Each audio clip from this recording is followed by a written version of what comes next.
Break के बाद आपका स्वागत है और एक बड़ी खबर का रुख कर लेते हैं। हरियाणा चुनाव से जुड़ी बड़ी खबर। हरियाणा चुनाव के लिए बीजेपी का संकल्प पत्र जारी। जेपी नड्डा ने बीजेपी का संकल्प पत्र जारी किया। हरियाणा के लिए बीजेपी ने 20 वादे किए। 10 औद्योगिक शहरों का निर्माण होगा और 5 लाख युवाओं के लिए रोजगार के अवसर होंगे।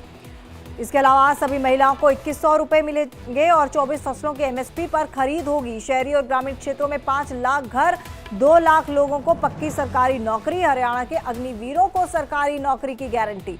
सरकारी इंजीनियरिंग और मेडिकल एससी ओबीसी छात्रों को फुल स्कॉलरशिप। हर जिलों में ओलंपिक खेलों की नर्सरी।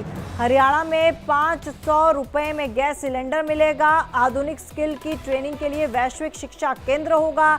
सामाजिक पेंशन में डीए के आधार पर बढ़ोतरी होगी और कॉलेज जाने वाली ग्रामीण छात्रों को स्कूटी दी जाएगी। कांग्रेस ने जो रिवायत चलाई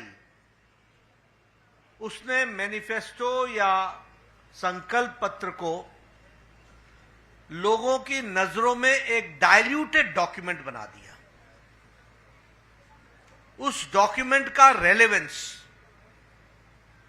कांग्रेस ने और कांग्रेस की संस्कृति ने लंबे समय में उसकी इस रेलेवेंस को समाप्त कर दिया। उनके लिए यह डॉक्यूमेंट महज एक औपचारिकता है। उनके लिए यह डॉक्यूमेंट महज एक रिवायत को पूरा करना है और उनके लिए यह डॉक्यूमेंट लोगों के साथ छलावा करना है।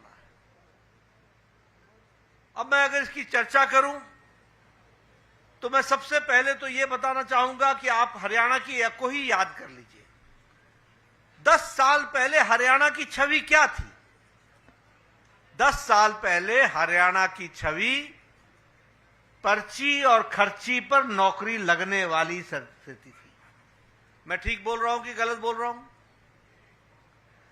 पर्ची पर नौकरी लगती थी कि नहीं? नौकरियों के चलते लोगों को सजाएं हुई कि नहीं हुई? जो सत्ता में बैठे थे वो तकलीफ में आए कि नहीं आए? उसी तरीके से अगर आप देखिए तो हरियाणा जमीनों के घोटाले के लिए जाना जाता था।